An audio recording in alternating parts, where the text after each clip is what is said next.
going on, everybody? I'm DJ Sixsmith, hanging out with Boomer Esiason. Boomer, football's back. How are you, man? Man, I'm jacked, man. I can't wait. We got a lot of great storylines in the AFC for those of us that work at CBS. But from the Raiders to the Browns to the Jets, the Chargers, the Patriots, the Steelers, the Ravens. There's so many teams in the mix. The Colts, the Texans. You know, Nick Foles down with the Jacksonville Jaguars. It's crazy how many great teams there are and how close the AFC as a conference is to one another. So I want to focus on some of the younger guys with you. Let's start in Miami with Josh Rosen because he's in a little bit of a QB battle right now with Fitzpatrick. You saw some of his stuff in Arizona. What do you like from him? What does he still need to work on? Well, first and foremost, I'm going to say I feel bad for him because I think he got caught up in the wash of the Arizona Cardinals. And the Cardinals didn't know what they were doing. They had a terrible coaching staff last year. They fired everybody after 1 year. And, of course, they selected him, which means that now he's got to go because they're going to end up with the number 1 pick, and they're going to select Kyler Murray with Cliff Kingsbury. I really don't know what to expect from Josh. I know he's in the battle with Fitzpatrick, but, if you're the Dolphins, why are you playing Ryan Fitzpatrick? You should be playing Josh Rosen. You want to see what the kid can do. He was a first-round draft choice for a reason. He's got great arm talent. I don't know where his head's at. He tends to be a little bit more aggressive than most, which I kind of like. I think he feels like he can make any throw on the field. So he has a lot to prove. I'd like to see him play a lot this year. I don't think they're going to be a good team. And they may be in the running for Tua next year when the draft comes rolling around. So he could be on the move again, I think. Well, one guy who's always on the move is Lamar Jackson. And he's intriguing because you think about the RG3 type, 1 year success doesn't really work out afterward. When you think about Lamar Jackson, how does his future kind of look in your eyes? Well, the RG3 comparison is not a good one because RG3 got hurt because there's running around all over the place.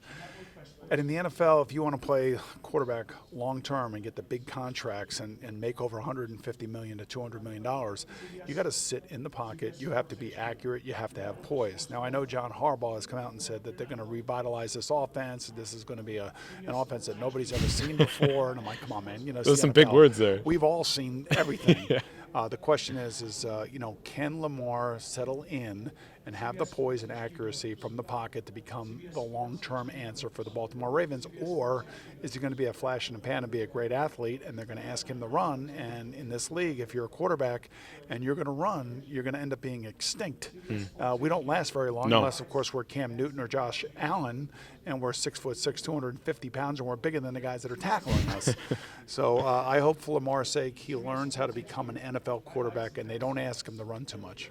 So we're having a conversation this week about quarterbacks getting paid in the $30 million to $40 million range. When you hear about that as a guy who played in the league, what comes to your mind? I obviously smile, right? And Tom Brady's selling his house for $39.5 million. You're like, man, if only I was at a certain time. Yeah, maybe about 25 years younger, that would be great. But you know what? It was built on the backs of players that went before me. Sure.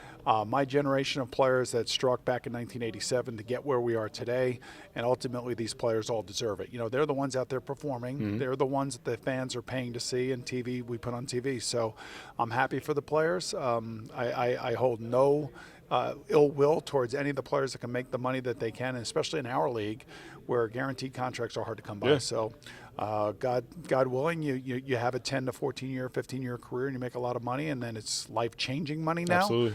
And you're smart with it. So hopefully Dak Prescott gets what I believe he deserves. So you're a Dak believer then? I am for the sheer fact that I believed in him when he was at Mississippi State.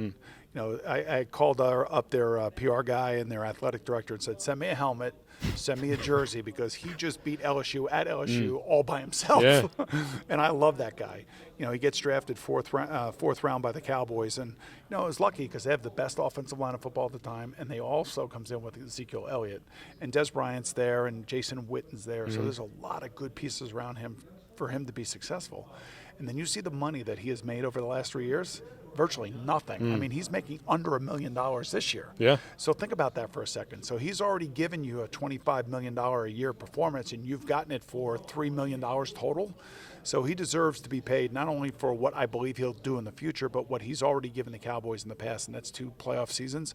So they'll pay him, and he deserves it. And I can't imagine that Jerry Jones won't give it to him before the season starts. So lastly, you know the pulse of New York. You're the guy when it comes to that. When you think about the Jets and the Giants, will it be a bigger storyline if the Jets overperform this year or if the Giants have another miserable season? You know, I think the Jets have expectations. I think Adam Gase and Greg Williams and their energy in this building have changed things dynamically over the last 4 years. Adam Gase was brought here for really the biggest reason, and that is to get the most out of Sam Darnold, because the Jets are hinging everything on him. For the next 10 years, season ticket holders, everybody wants the Jet fan to buy number 14, and they want the Darnold name on the back of it. So Adam Gase knows he's got to get the most out of his quarterback. So if I were a fantasy football player, I'd be drafting Sam Darnold, because I think he's going to throw at least 35 touchdown passes, simply because they're going to get him a lot of easy completions. Plus, they've added a lot of good players around him. Now, for the Giants, it's a totally different situation.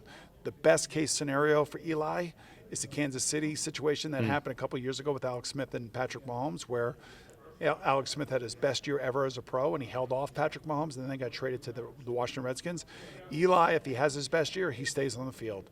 If he has a poor year and the Giants get off to a bad start, the 6th overall pick in this year's past draft, Daniel Jones will find his way onto the field. And we have not seen anything from Daniel Jones that wouldn't indicate that he is ready or isn't ready to come on the field. So I would suspect somewhere along the line we'll see Daniel Jones. All right, boom. Thanks so much. My pleasure. Always a pleasure. Good.